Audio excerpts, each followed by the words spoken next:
Thank you. All right. Good morning, everyone. I will call this meeting to order at 10 o'clock. How is everyone? Hopefully well. All right. I will read the land acknowledgement. The city of Thorold is situated on treaty land. This land is steeped in the rich history of the First Nations, such as the Hadiwandawurrung, the Haudenosaunee, and the Anishinaabe, including the Mississaugas of the Credit First Nation. There are many First Nations, Métis, and Inuit people from across Turtle Island that live and work in Niagara today. The city of Thorold stands with all Indigenous people, past and present, in promoting the wise stewardship of the lands on which we live. Thank you. Are there any declarations of interest? No? Then moving on to the adoption of the agenda, can I have a mover and a seconder, please? Tom has moved. Mary has seconded. I call the question. All those in favor? Anyone opposed? Then that is carried.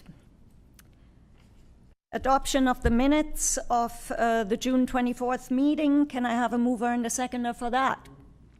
Ray has moved. Linda has seconded. I call the question. All those in favor? Anyone opposed? Then that is carried as well. Moving on to correspondence. I have had an email from an extremely lovely woman called Janet Balkwill through the city, actually. She approached the city first, and then she was put in touch with me. She's from Toronto, grew up there, but her family is from Thorold. She's related to both the McCleary and the McBride families. And she has two artifacts or items which are closely connected to the L.G. Loriman School. Her family is dwindling, and instead of disposing of these items, she would like them to go somewhere where they mean something, maybe to be displayed. One of the items is a painting by L.G. Loriman, which was presented to Janet's aunt, Lida McBride, in 1928 at Christmas. It's a lovely scene of Loch Lomond in Scotland, and there's documentation on the back that it's by L.G. Loriman and was presented to Ms. McBride. Lida McBride was a teacher at L.G. Loriman School for 38 years and also a principal there. So both these people have very close connections to this designated building where our Development Services Center is located now, as well as the 50 Plus Center. And very shortly we'll be also putting up a history plaque there. I imagine that people in the old Loriman School would love it to have these items displayed on the walls.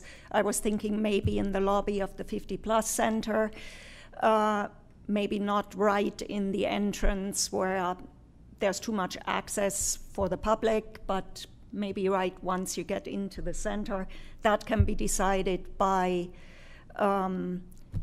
whoever works out of that building.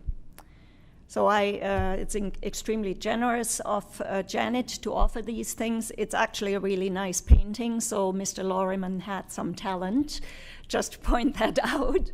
And there's also the other item is a George VI coronation medal presented to Lida McBride in May 1937.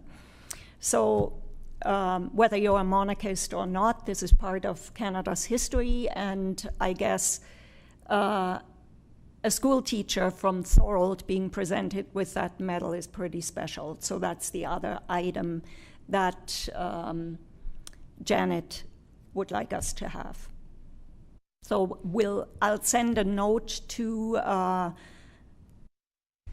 the Development Services Department who are in the same building, and maybe also to Brenda at the 50 Plus Center, and then they can decide between them where these things will be displayed.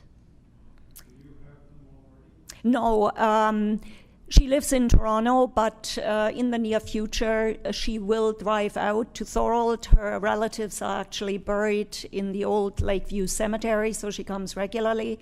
And then I will meet her, and she will bring them to me. And I also told her if that's inconvenient for her, I'll be happy to see her once I'm in Toronto next time. Okay? Any comments? No? Then moving on. Oh, there was another correspondence item, actually. Heritage Thorold gets asked for comments when there is a building project. One of the projects that came up just last week was the redevelopment of the Allenberg Community Center. And I didn't have any comments. Obviously, we would like that to happen. But that reminded me that the Allenberg Church is in really bad shape. So I sent an email to Justin and CC'd the planning department and just asked advice again what to do about that. I remember it came up in a meeting before, and Nick and Justin had some advice at the time. Walter from the planning department has actually gone out to the site and taken some pictures of the problem areas and suggested what needs to be done.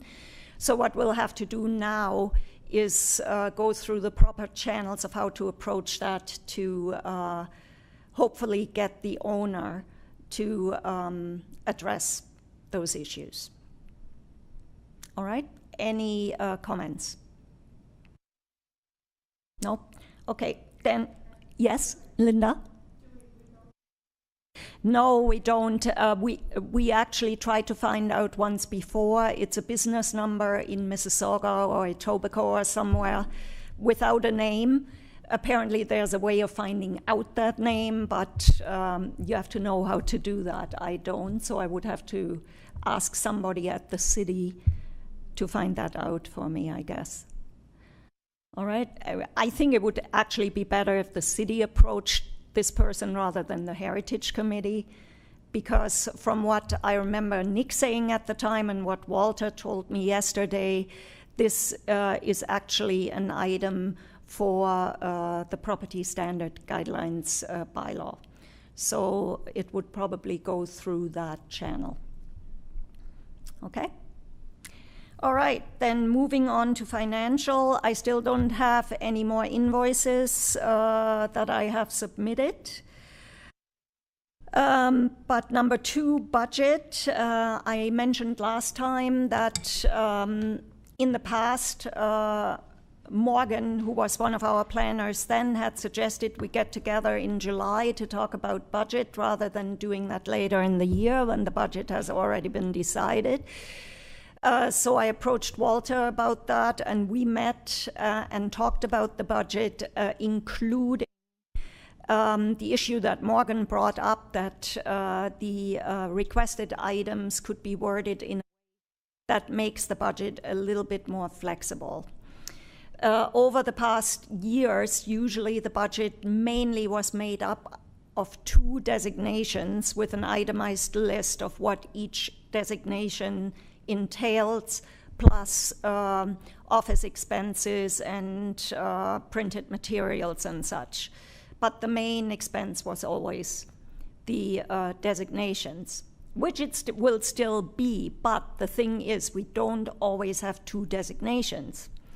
Or we don't always have the same kind of designations. Sometimes we might have a designation that is more expensive than other times, and we might use money from the second designation to finance that one.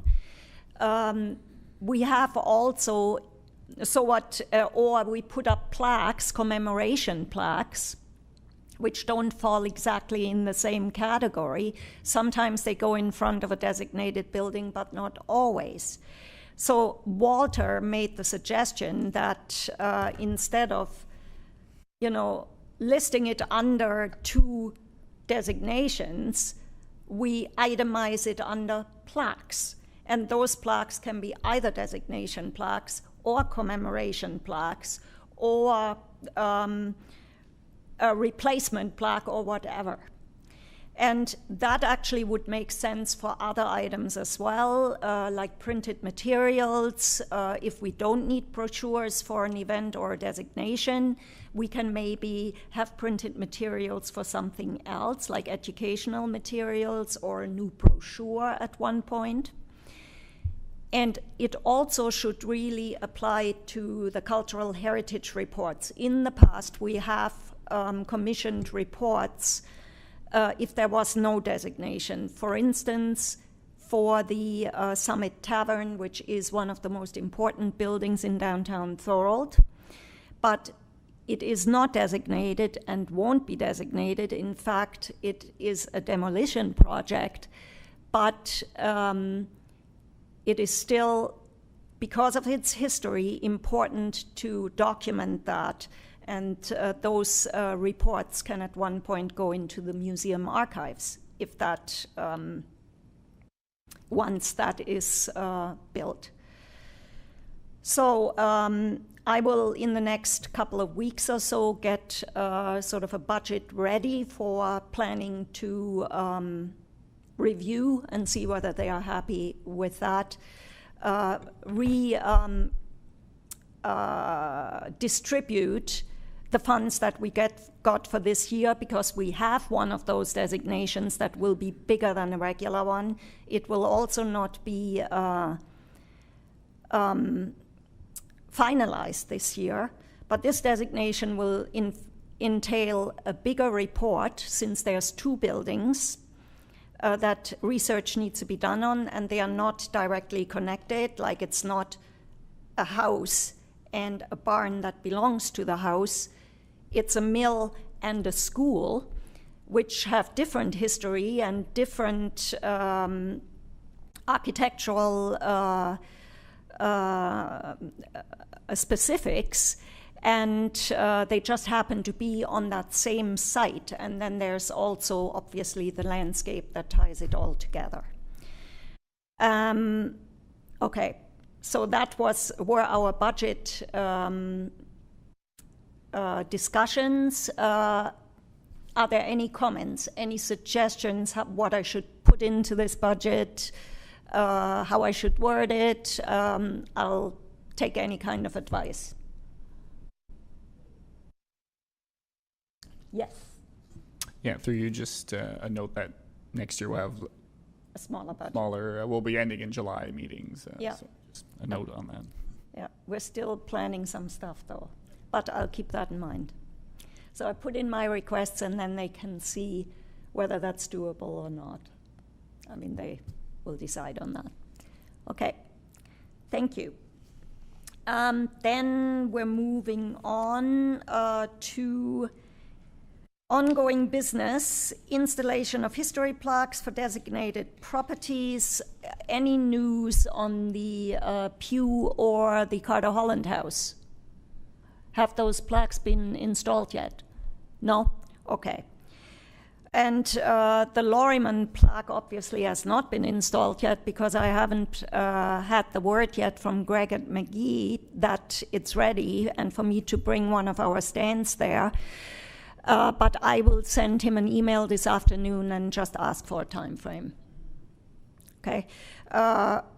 Walter has already, I also decided with Walter Basic where to put the plaque in front of the Lorryman School, basically approximately centered in front of the building, to be readable from the sidewalk. Okay. Yes, anything else about those plaques? Oh, plaques. I have one more addendum, which we talked about during this budget discussion. I just pointed out that the heritage budget has been the same for years, but things, especially since COVID, have gotten a lot more expensive. So it's much harder to make that budget last.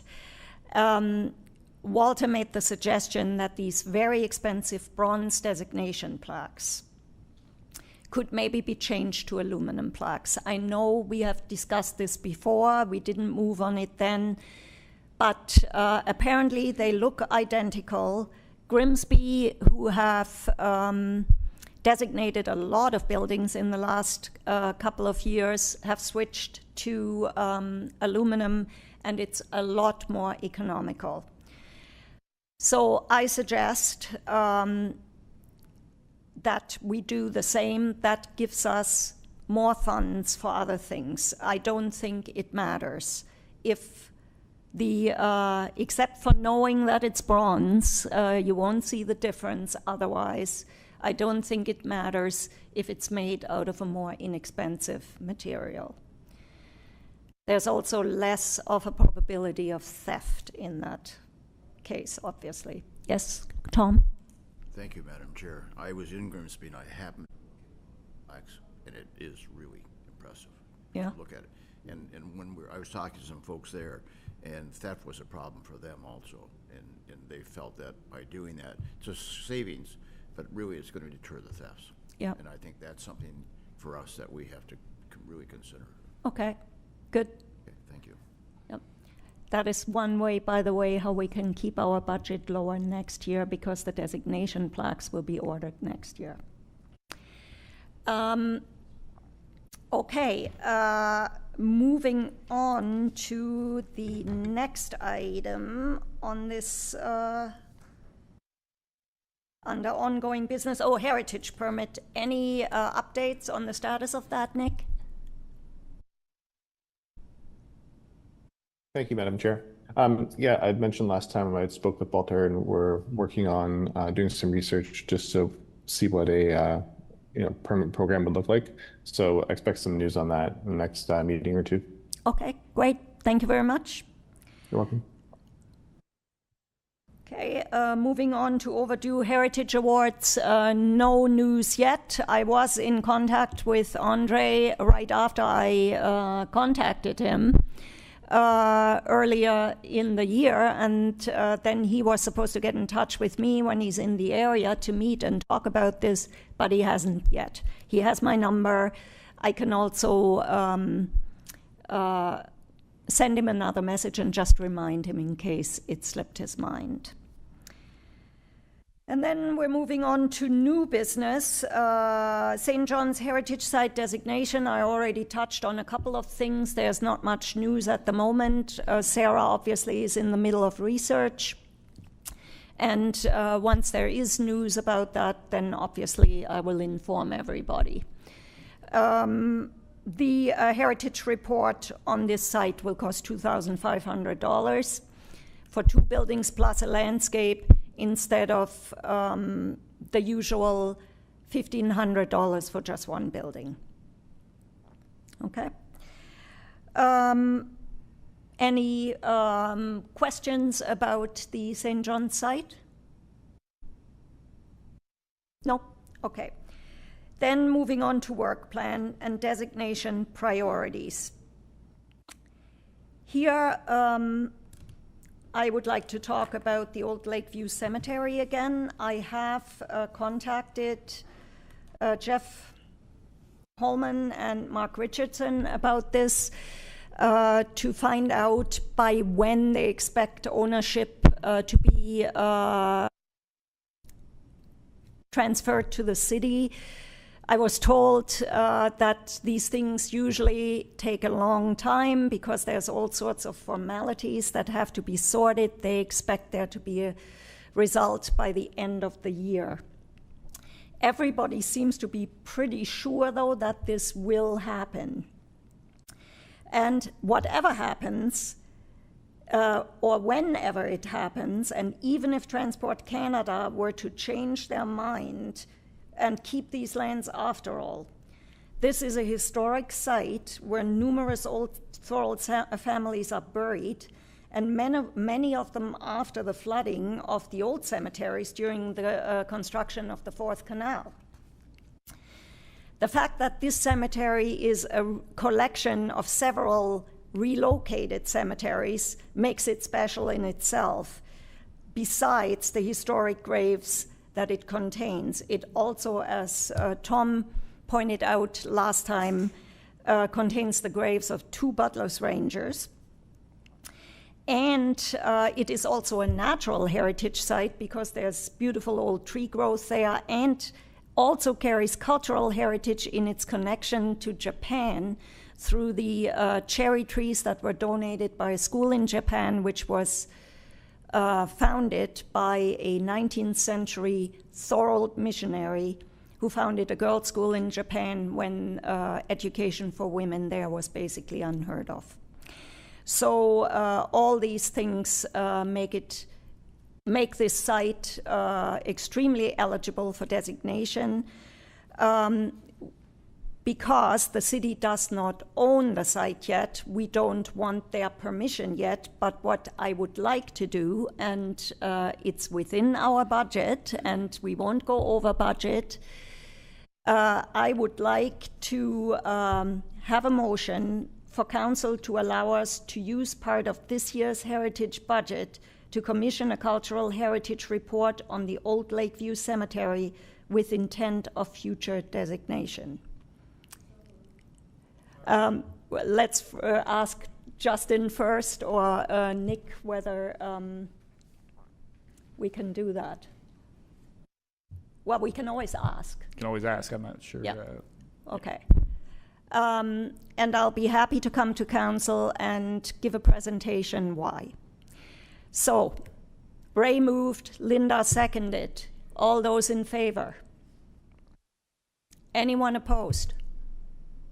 Okay, then that is carried. So, Councillor, if you at one point could give notice of motion in council, and then... If this is to go to council, it'll be through a memo from me to it. He doesn't have to present. Oh, okay. All right, great.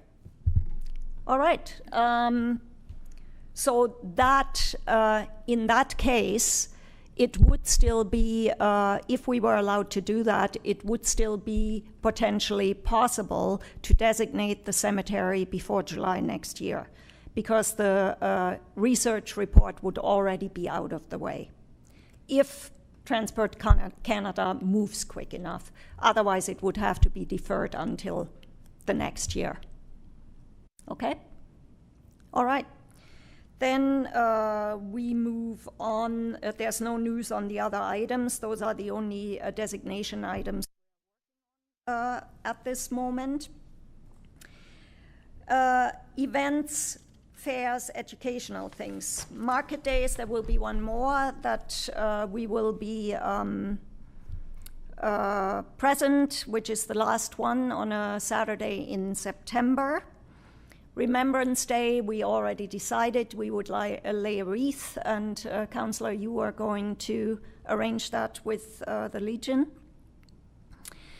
Possible future annual Heritage Day. This, of course, is in the future for when we have. I really like Councillor O'Hare's suggestion that this would be held in our Museum and Cultural Center. That makes total sense. So this is a couple of years away, but this will be an event to celebrate our heritage, and maybe also the heritage that is not just architectural and colonial based, but indigenous heritage, immigrant heritage.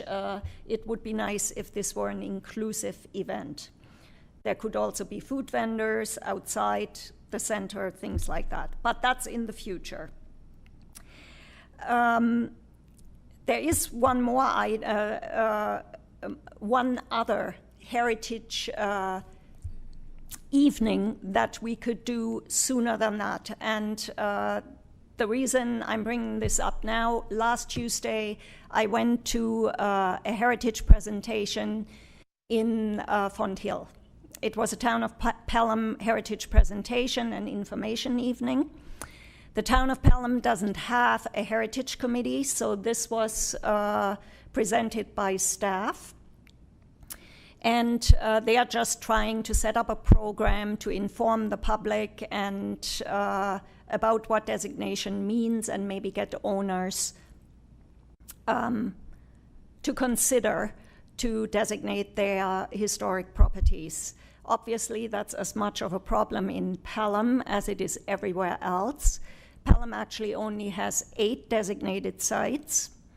The fact that we have so many more, however, doesn't mean that our work is done. We know there's many more that are worthy of designation.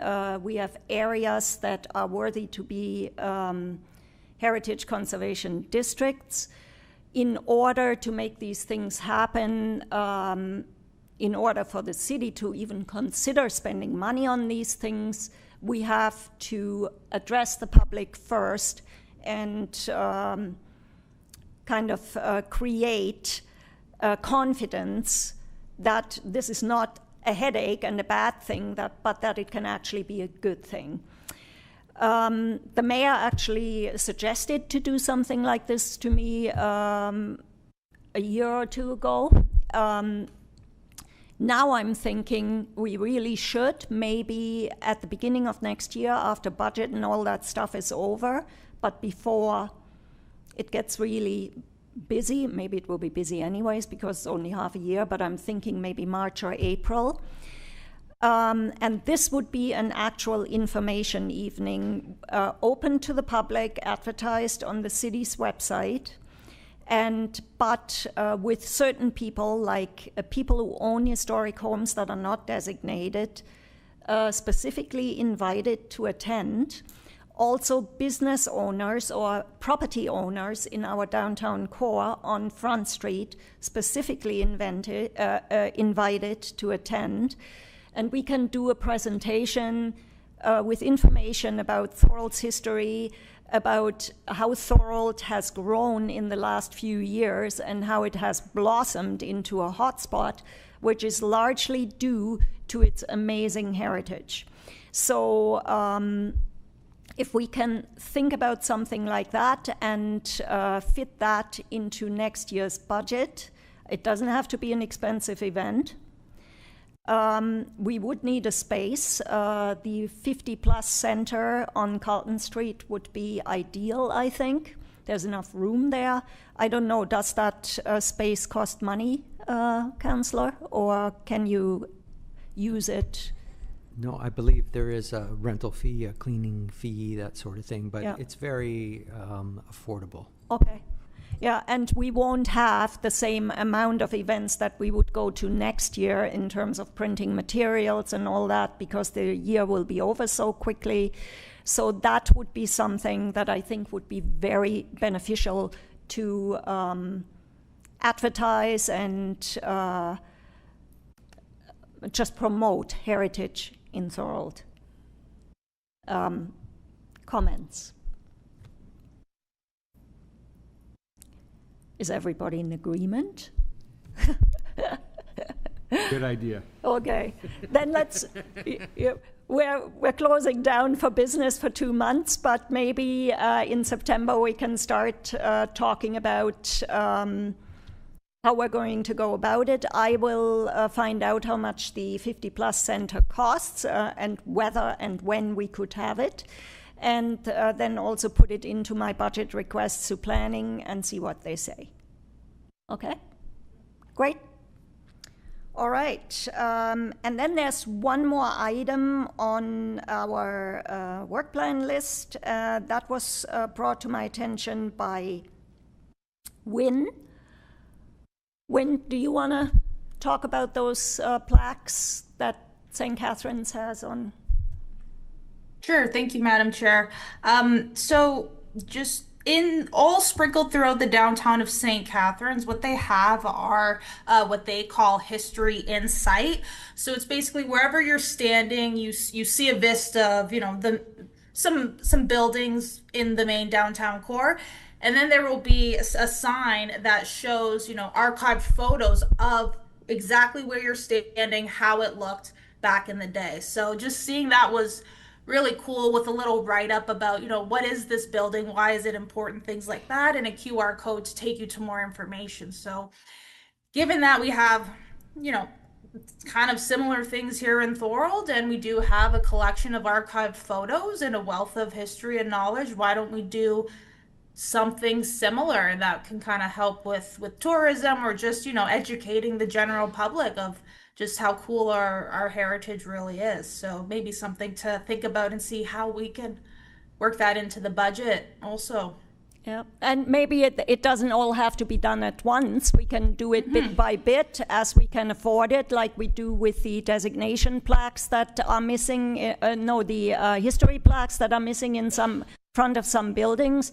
Those ones will have exhausted pretty soon, so then we could, I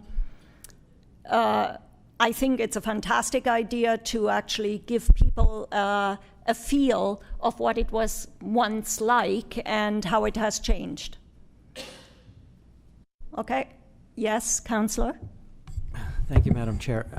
This is a great idea. I love it.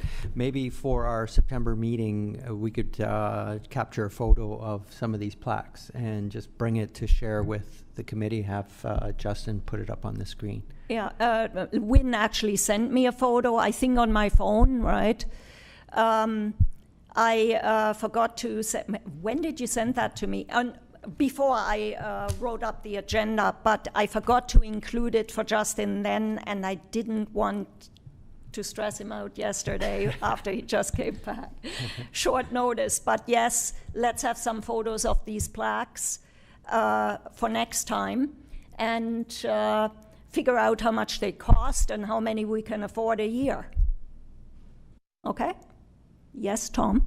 Madam Chair, that is a really good idea. In fact, we have an example in Port Robinson at the Riverlock.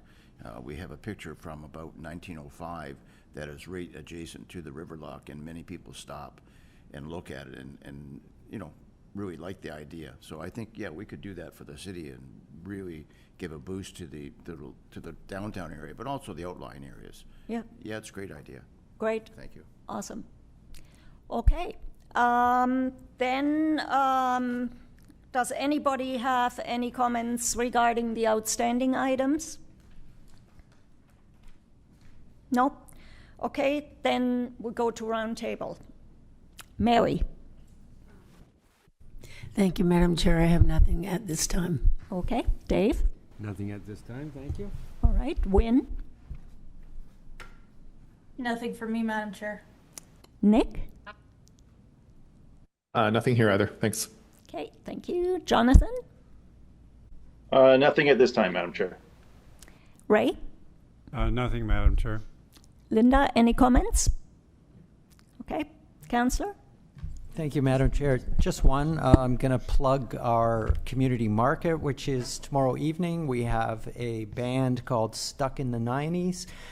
And I encourage everyone to come on out. It's not heritage, but one day our community market will be heritage. There we go. Thank you. Tom? Yes, thank you, Madam Chair. I was approached the other day, actually related to Canada Day and the events in Beaver Dams Park.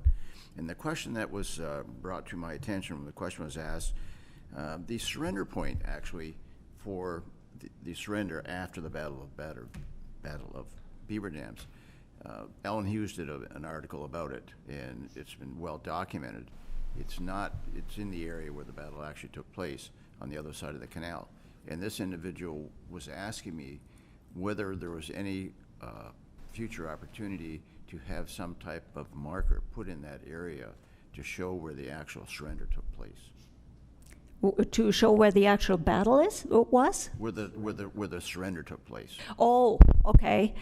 Didn't that take place at a house also on the other side of the canal, which is not extant anymore, but there might still be foundations somewhere in the scrub? Foundations are there. Yeah. Yes. Yeah. Yeah.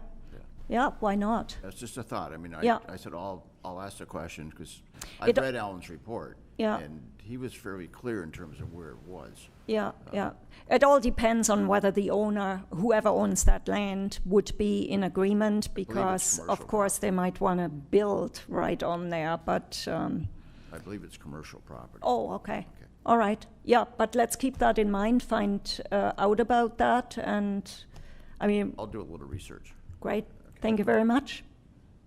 And Justin, any comments? No, nothing out here, Madam Chair. Okay, then the next meeting will be held on September 23rd, not September 30th. I already made that mistake. I forgot that earlier in the year we decided to move the meeting 1 week earlier because September 30th is Truth and Reconciliation. So September 23rd will be our next meeting, and hope to see you all there. And there being no further business, this meeting is now adjourned at 10:35. Wow. Thank you very much, everybody.